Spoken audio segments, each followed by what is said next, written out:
Hey guys, எப்படி இருக்கீங்க எல்லாருமே? Welcome back in another video.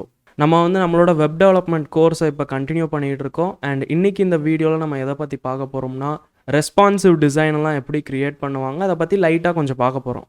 By the வே நிறைய பேர் இந்த வீடியோவை இந்த பிளேலிஸ்ட் இல்லாமல் கூட பார்த்துட்டு இருக்கலாம். ஸோ டிஸ்கிரிப்ஷனில் என்னோட இந்த பிளேலிஸ்ட்டோட லிங்க் கொடுத்துட்றேன். ஸோ ஒருவேளை நீங்கள் ஃபர்ஸ்ட்லேருந்து வெப் டெவலப்மெண்ட் லைன் பை லைனாக கற்றுக்கணும்னு நினைக்கிறீங்கன்னா உங்களுக்கு இந்த பிளேலிஸ்ட் கிடச்சிரும்.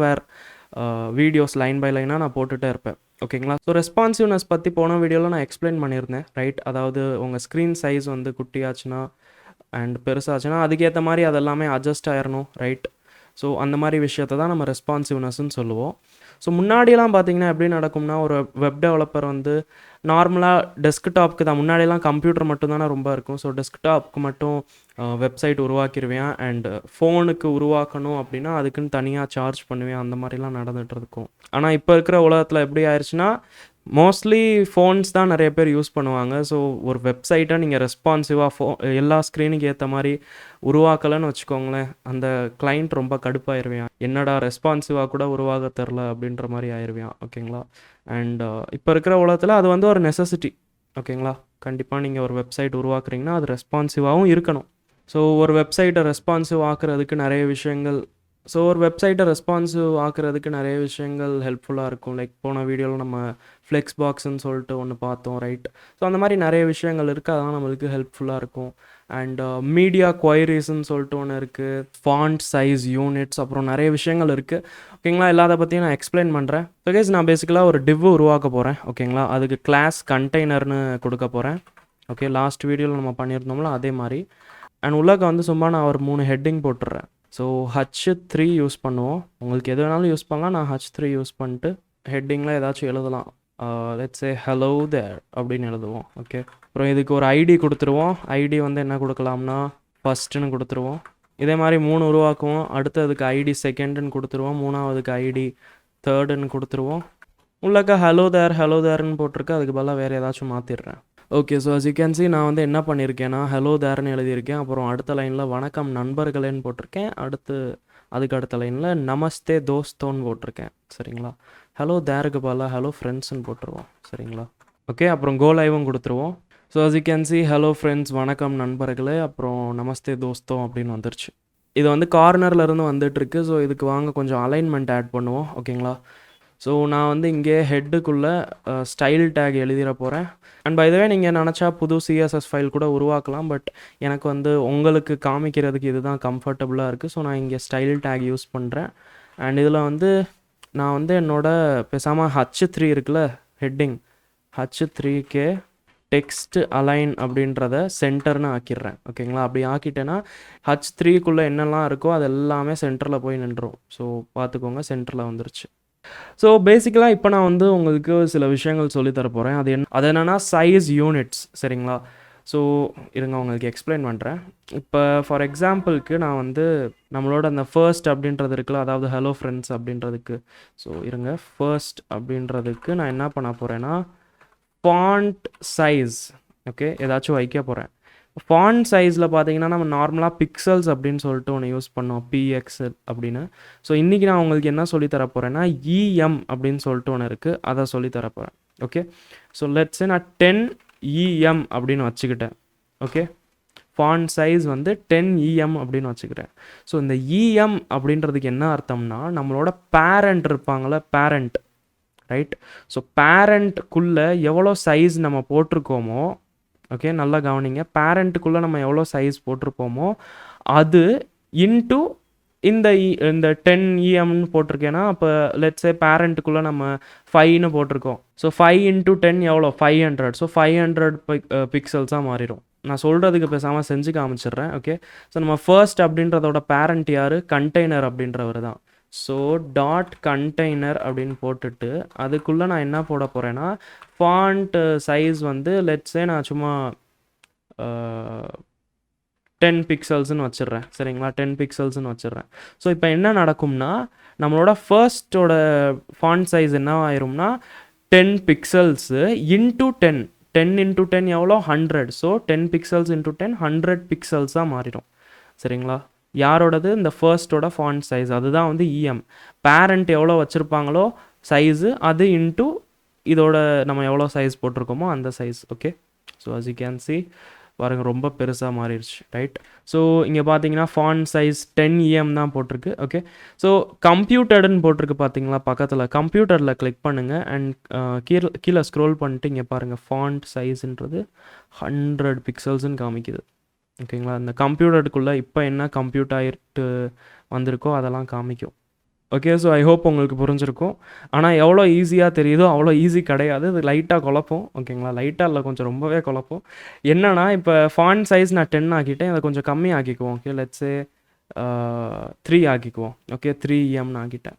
ஃபாண்ட் சைஸ் வந்து 3 இப்போ லெட்ஸே நான் வேறு ஏதாச்சும் ஒரு வேல்யூ, ஓகே, பேடிங் அப்படின்றது. ஓகேங்களா, பேடிங் அப்படின்றதுக்கு நான் லெட்ஸே 5 அப்படின்னு போட்டேன். ஓகே, அப்போ நீங்கள் என்ன எக்ஸ்பெக்ட் பண்ணுவீங்க? மேலே இருக்கிறதுல நம்ம என்ன சைஸ் டிஃபைன் பண்ணியிருக்கோம்? 10 பிக்சல்ஸ்ன்னு டிஃபைன் பண்ணியிருக்கோம், ரைட்? அப்போ இதுக்கு வந்து நம்ம 10 × 5 50 அப்படின்னு வரணும்னு நீங்கள் நினைப்பீங்க, ரைட்? ஆனால் அப்படி நடக்காது. ஓகேங்களா, பாருங்கள், க்ரோமில் போவோம் and as you can see எப்படி பார்க்கணும்னா கம்ப்யூட்டரில் போங்க. கம்ப்யூட்டரில் போயிட்டு பார்த்தீங்கன்னா இங்கே டப்பா போட்டிருக்கு பாருங்கள், பேடிங்கில் 150 போட்டிருக்கு. எதுக்கு 150 ஆட் பண்ணுச்சு? நம்மளுக்கு வந்து 10 × 5 50 தானே ஆட் பண்ணியிருக்கணும், ஆட் பண்ணால், ரைட்? ஸோ எதுக்கு 150 பிக்சல்ஸ் ஆட் பண்ணுச்சு? ஏன் தெரியுமா? ஏன்னா இந்த வந்து இப்படி தான் லூஸ் தனமாக பண்ணிகிட்ருக்கோம். ஓகே, அதாவது என்னென்னா இது வந்து இதோட பேரண்ட்டை பார்க்கும். பேரண்ட்டை பார்த்துட்டு 10 பிக்சல்ஸ் 10 பிக்சல்ஸ் × 3 எவ்வளோ? 10 பிக்சல்ஸ் × 3 வந்து 30, ரைட்? ஸோ என்ன பண்ணிடும்னா இனிமேல் இந்த ஃபர்ஸ்ட் அப்படின்றது இருக்குல்ல, ஃபர்ஸ்ட் அப்படின்றதுல அப்படின்றதோட டெஃபனிஷன் வந்து என்ன ஆயிரும்னா 30 அப்படின்னு ஆயிருமா, 30 பிக்சல்ஸ்ன்னு ஆயிருமா, சரிங்களா? ஓகே, ஸோ இந்த ஃபர்ஸ்ட்டுக்குள்ளே நான் எத்தனை வாட்டி இஎம்ன்றது யூஸ் பண்ணாலும் க்கு அர்த்தம் 30 பிக்சல்ஸ். அதாவது ஃபஸ்ட்டு இதோட மல்டிப்ளை பண்ணிட்டு என்ன வேல்யூ வருமோ அதுதான் இனிமேல் வந்து இஎம்மோட வேல்யூ, சரிங்களா? ஸோ இப்போ இஎம்மோட வேல்யூ என்னது? 30 பிக்சல்ஸ். ஸோ அப்போ 5 என்னது? 5 × ஓகேங்களா? ஸோ என்னது? 30. ஸோ 5 × 30 150. அதனால தான் வந்துச்சு, சரிங்களா? இதுக்கப்புறம் லெட்ஸே நான் மார்ஜின் போடுறேன். ஓகே, மார்ஜினும் நான் வந்து லெட்ஸே 4 போட்டுடுறேன். ஓகே, ஸோ என்ன நடக்கும்? 4 டைம்ஸ் இஎம்னா என்னது? 30 பிக்சல்ஸ். ஸோ 4 டைம்ஸ் 30 பிக்சல்ஸ் எவ்வளோ? 120. ஸோ 120 பிக்சல்ஸாக மாறிடும். ஓகேங்களா, ஐ ஹோப் உங்களுக்கு புரிஞ்சிருக்கும். ஓகேங்களா, இதெல்லாம் லைட்டாக குழப்பும் நிறைய பேருக்கு இந்த அப்படின்றது. ஓகே, ஸோ திரும்பியும் நான் சொல்லிடுறேன், பேரண்ட்டோட மல்டிப்ளை பண்ணும். ஆனால் ஒரு வாட்டி ஃபஸ்ட்டு வாட்டி மல்டிப்ளை பண்ணிருச்சுன்னா இனிமேல் இந்த ஃபர்ஸ்ட் அப்படின்றது இந்த ஐடி உள்ளக்க இஎம்மோட வேல்யூ இது மட்டும்தான். ஓகேங்களா, பேரண்ட்டு கூட ஃபஸ்ட்டு டைம் மல்டிப்ளை பண்ணப்போ என்ன வேல்யூ வந்துச்சோ அதுவாக தான் இருக்கும் இந்த ஐடிக்கு மட்டும், சரிங்களா? புரிஞ்சுல? இப்போ இந்த இருந்துச்சுல, மாதிரி ஆர்இஎம்னு சொல்லிட்டு ஒன்று இருக்குது. ஓகேங்களா, ஸோ நான் வந்து நம்மளோட செகண்ட் இது இருந்துச்சுல அதுக்கு வந்து லெட்ஸ் நான் ஆர்இஎம் ஆட் பண்ணுறேன். ஓகே, செகண்ட் இதுக்கு வந்து ஃபாண்ட் சைஸ் ஒரு 5 REM அப்படின்னு ஆட் பண்ணிட்டேன். ஓகே, ஸோ இந்த REM வந்து என்னென்னா நம்மளோட HTML டேக் இருக்கும்ல அதோட பேசிஸாக எடுத்துக்கிறோம். ஓகேங்களா, அதாவது நான் இங்கே மேலே போயிட்டு எழுதலாம் HTML அண்டு கர்லி ப்ராக்கெட்ஸ் போட்டுட்டு அதுக்குள்ளே நான் எழுதலாம். எனக்கு வந்து ஃபாண்ட் சைஸ் வந்து ஒரு 10 பிக்சல்ஸ் தான் வேணும் அப்படின்னு நான் எழுதிக்கலாம். பை த வே இந்த HTML அப்படின்றது எதை டார்கெட் பண்ணோம்னா அந்த ஹோல் பேஜை டார்கெட் பண்ணும், சரிங்களா? தெரியலனா தெரிஞ்சுக்கோங்க. இந்த HTML அப்படின்ற டேக் எப்படி இந்த H3 அப்படின்ற டேக் H3 எல்லாத்தையுமே டார்கெட் பண்ணுமோ அதே மாதிரி HTML அப்படின்றது ஹோல் பேஜையே டார்கெட் பண்ணும், சரிங்களா? ஸோ ஃபாண்ட் சைஸ் நான் ஹோல் பேஜுக்கே 10 பிக்சல்ஸ்னு வச்சுட்டேன். அடுத்து நான் வந்து செகண்ட் அப்படின்றதுக்குள்ளே ஃபாண்ட் சைஸு 5 REMனு வச்சுருக்கேன். ஸோ இந்த REM என்ன பண்ணும்னா நம்மளோட அந்த HTMLக்குள்ளே என்ன வேல்யூ போட்டிருந்தோமோ அது இன்டூ இங்கே என்ன நம்பர் போட்டிருக்கோமோ அதை போட்டு எடுத்துக்கிறோம், சரிங்களா? ஸோ இங்கே என்ன போட்டிருக்கேன்? 10 போட்டிருக்கேன். So 10 × 5 50, right? ஸோ பாருங்கள் 50 பிக்சல்ஸ்க்கு வந்துருச்சு. ரைட் கிளிக் பண்ணிட்டு இன்ஸ்பெக்ட் பண்ணி பாருங்கள், கம்ப்யூட்டரில் கிளிக் பண்ணுங்கள் அண்ட் ஸ்க்ரோல் பண்ணி பாருங்கள். இந்த ஃபாண்ட் சைஸ் வந்து 50 பிக்சல்ஸாக மாறிடுச்சு. இப்போ பை த வே நான் இதை போடாமல் இருந்தேன்னா இந்த HTML டேகே போடாமல் இருந்தேன்னா என்ன நடந்திருக்கும்? என்ன நடந்திருக்கும்னா ஃபாண்ட் சைஸ் வந்து 80 பிக்சல்ஸாக மாறி இருக்கும். ஏன் 80ன்னு மாறி இருக்குன்னு தெரியுமா? ஏன்னா என்னோட செட்டிங்ஸ் குரோம் செட்டிங்ஸில் போயிட்டு நான் வந்து காமிக்கிறேன் 1 மினிட் இருங்க. இங்கே பாருங்கள் ஃபாண்ட் சைஸ்ன்னு சொல்லிட்டு ஒரு செட்டிங்ஸ் இருக்குல்ல. ஸோ ஃபாண்ட் சைஸ் வந்து மீடியம். ஸோ நீங்கள் கூகுள் பண்ணுங்கள் Chrome medium font size in பிக்சல்ஸ்ன்னு போடுங்க. சரிங்களா? அப்படி போட்டிங்கன்னா இங்கே 16 பிக்சல்ஸ்ன்னு வந்திருக்கு. அதாவது என்னன்னா டிஃபால்ட்டாக நம்ம ஒன்றுமே பண்ணாதப்ப ஃபாண்ட் சைஸ் வந்து என்ன மீடியமாக இருக்குது, ரைட்? மீடியம்னா என்னது 16 பிக்சல்ஸ். ஓகேங்களா? ஒன்றுமே பண்ணாதப்ப அந்த ஹெச்டிஎம்எல் இந்த 10 பிக்சல்ஸ்னு போட்டிருந்தோம்ல, அது வந்து பை டிஃபால்ட் வந்து 16 இன்ட்டு நம்ம எவ்வளோ போட்டிருந்தோம் 5 REMன்னு போட்டிருந்தோமா. ஸோ அதனால் 5 இன்ட்டு 16 அதனால் 80 பிக்சல்ஸாக மாறிடுச்சு. ஓகே, ஐ ஹோப் உங்களுக்கு புரிஞ்சிருக்கும். இப்போ நான் திரும்பியும் இதை வர வச்சுக்கிறேன். இப்போ வந்து இது 50 பிக்சல்ஸாக மாறிடுச்சு. ஐ ஹோப் உங்களுக்கு இந்த REMன்றது புரிஞ்சிருக்கும். ஆனால் REMக்கும் வெறும் EMக்கும் என்ன வித்தியாசம்னா, இப்போ நான் அடுத்த ஒரு வேளை நான் பேடிங் ஆட் பண்ணுறேன்னு வச்சுக்கோங்களேன், அது வந்து நான் திரும்பியும் ஒரு வேளை 5 REM ஆட் பண்ணுறேன்னா என்ன நடக்கும்னு நினைக்கிறீங்க? நீங்கள் மேபி என்ன நினைக்கலாம்னா, நம்ம வந்து 10 இன்ட்டு 5 பண்ணிட்டோம், ஸோ அது வந்து 50. அப்போ REMோட வேல்யூ இப்போ 50யாக மாறிடுச்சு. ஸோ அப்போ 5 இன்ட்டு REM 5 இன்ட்டு 50, அப்போ 5 இன்ட்டு 50 எவ்வளோ 250 பிக்சல்ஸ் அப்படின்னு நினைப்பீங்க, கரெக்டாக? ஆனால் அப்படி எதுவுமே நடக்கலை. பாருங்கள், பேடிங் வந்து வெறும் 50 தான் இருக்குது, ரைட்? இதுதான் வித்தியாசம். இதுதான் வந்து நம்மளோட REMக்கும் வெறும் EMக்கும் வித்தியாசம். EM வந்து என்ன பண்ணோம்னா பேரண்ட்டோட வேல்யூவோட மல்டிப்ளை ஃபஸ்ட்டு வாட்டி பண்ணிக்கிறோம். அடுத்து அந்த ஹோல் ஐடிக்குள்ளே இருக்கிற எல்லாத்தோட EMோட வேல்யூ அதே வேல்யூவாக தான் இருக்கும். ஆனால் இங்கே வந்து அப்படி கிடையாது. ஓகேங்களா? இங்கே வந்து எப்போவுமே அதோட அந்த HTML டேக்குள்ளே இருக்கிறது தான் பார்க்கும். சரிங்களா? ஸோ நான் அடுத்து திரும்பியும் மார்ஜின் கூட போட்டுட்டேன்னு வச்சுக்கோங்களேன், அதுவும் அந்த HTML டேக்குள்ளே என்ன போட்டிருந்தேனோ அதோட தான் மல்டிப்ளை பண்ணும். ஸோ நான் இங்கே லெட்ஸே 10 REM அப்படின்னு போட்டுட்டேன்னா 10 இன்ட்டு HTML டேக்கில் என்ன போட்டிருந்தேன் 10 பிக்சல்ஸ்ன்னு பண்ணியிருந்தேன். So 10 into 10 100. ஸோ நம்மளோட மார்ஜின் பாருங்கள் 100 பிக்சல்ஸ்க்கு பெருசாயிருச்சு. ஸோ இப்போ இதோட யூஸ் என்னென்னா, பேசிக்கலாக நீங்கள் ஒரு வெப்சைட்டை குட்டி ஆக்குறப்ப இல்லை பெருசாகிறப்ப லெட்ஸே அதோட பேரண்ட்டோட சைஸ் வந்து குறையுது, அப்போ உள்ளே இருக்கிற எலமெண்ட்ஸோட சைஸும் குறையணும்ல அதுக்கேற்ற மாதிரி.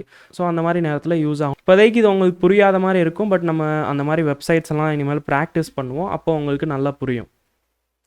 ஓகேங்களா? இப்போதைக்கு தெரிஞ்சு வச்சுக்கோங்க EMனா என்ன, REMனா என்னன்னு. இதே மாதிரி VH அண்ட் VWன்னு சொல்லிட்டு ஒன்று இருக்குது. ஓகேங்களா? உங்களுக்கு நான் எக்ஸ்பிளைன் பண்ணுறேன். ஸோ இப்போ ஃபார் எக்ஸாம்பிளுக்கு நம்மளோட கண்டெய்னர் இருக்குல்ல, கண்டெய்னருக்கு ஒரு பார்டர் கொடுத்துட்றேன். ஓகே, 4 பிக்சல்ஸுக்கு சாலிட் பிளாக் கலரில் ஒரு பார்டர் கொடுத்துட்றேன். சரிங்களா? கொடுத்துட்டோம்னா as you can see நம்மளுக்கு வந்துருச்சு பார்டர். ஸோ இப்போ நம்மளோட கண்டெய்னரோட ஹைட் இவ்வளோ தான் இருக்குது, அதனால தான் இவ்வளோ தூரத்துக்கு வந்திருக்கு. ஓகேங்களா? அண்ட் விட்த்து இவ்வளோ தான் இருக்குது, அதனால தான் இவ்வளோ தூரத்துக்கு நம்மளோட பார்டர் வந்திருக்கு. சரிங்களா? இது உங்களுக்கு புரிஞ்சில? ஸோ வாங்க இப்போ கொஞ்சம் ஹைட்டு விட்த்து ரெண்டையுமே மாற்றி பார்ப்போம். சரிங்களா? நான் ஹைட்டு வந்து லெட்ஸே ஒரு 700 பிக்சல்ஸ்னு வச்சுக்கிறேன். விட்த்து வந்து ஒரு 400 மட்டும் வச்சுக்குவோம், 400 பிக்சல்ஸ் விட்த்து. சரிங்களா? ஸோ பார்ப்போம் என்ன நடக்கும்னு. as you can see இந்த மாதிரி வந்துருச்சு. சரி, இப்போ நான் வந்து என்ன சொல்ல வரேன்னா, இன்ஸ்பெக்டில் கிளிக் பண்ணுங்கள். ஓகேங்களா? இன்ஸ்பெக்டில் கிளிக் பண்ணிட்டு நீங்கள் பாருங்கள், நீங்கள் ஹைட்டு வந்து 700 பிக்சல்ஸ் வச்சுருக்கீங்க. சரிங்களா? லெட்ஸே நீங்கள் வந்து இவ்வளோ தான் வச்சுருந்தீங்க. ஓகேங்களா? ஒரு 349 பிக்சல்ஸ் தான் வச்சுருந்தீங்க, கம்மி பண்ணிட்டு இவ்வளோ தான் வச்சுருந்தீங்க. அண்ட் இப்போ வந்து நீங்கள் கரெக்டாக ஃபுல் பேஜுக்கு வரணும்னு நினைக்கிறீங்க. இந்த பார்டர் இருக்குல்ல, இது வந்து கரெக்டாக ஃபுல் பேஜுக்கு வரணும்னு நினைக்கிறீங்க. ஸோ நீங்கள் என்ன பண்ணுவீங்க, இதை கூட்டுவீங்க. ஓகேங்களா? கூட்டி பார்ப்பீங்க எவ்வளோ தூரம் வந்திருக்கு. ஓகே, இவ்வளோ தூரம் வந்திருக்கா, சரி ஓகே, நான் வந்து இன்னும் கொஞ்சம் கூட்டிக்கிறேன் அப்படின்னு சொல்லிட்டு அப்படியே கொஞ்சம் கொஞ்சமாக கூட்டுவீங்க. அப்புறம் போய் பார்ப்பீங்க ஃபுல் சைஸ் வந்துச்சு, ஐயோ கொஞ்சம் அதிகமாகவே வந்துருச்சு. நீங்கள் வந்து அடுத்து குறைப்பீங்க. அப்புறம் இந்த மாதிரி லைக் எப்படியோ பண்ணிடுவீங்க கரெக்டான சைஸ்க்கு வர மாதிரி. ஆனால் நினச்சி பாருங்கள் எவ்வளோ டைம் வேஸ்ட் ஆகும். அடுத்து வந்து நீங்கள் வேறு ஒரு டிவைஸில் பார்க்குறீங்க, லெட்ஸே அதோட ஸ்க்ரீன் குட்டியாக இருக்குது, பார்த்தீங்கன்னா பார்டரே காணாமல் போயிடுச்சு, கீழே போயிடுச்சு. அந்த டிவைஸுக்கு ஏற்ற மாதிரி லைக் பார்டர் இங்கே முடிகிற மாதிரி இருந்தால் நல்லா இருந்திருக்கும்ல. ஸோ அந்த மாதிரி நேரத்தில் தான் இந்த VH அப்புறம் VW யூஸ்ஃபுல்லாக இருக்கும். ஓகேங்களா? ஸோ நான் பிக்சல்ஸ்க்கு பதிலாக 100 VH அப்படின்னு போடுறேன்னு வச்சுக்கோங்களேன். VHனா என்னென்னா வியூ போர்ட் ஹைட். ஓகேங்களா? Viewport height.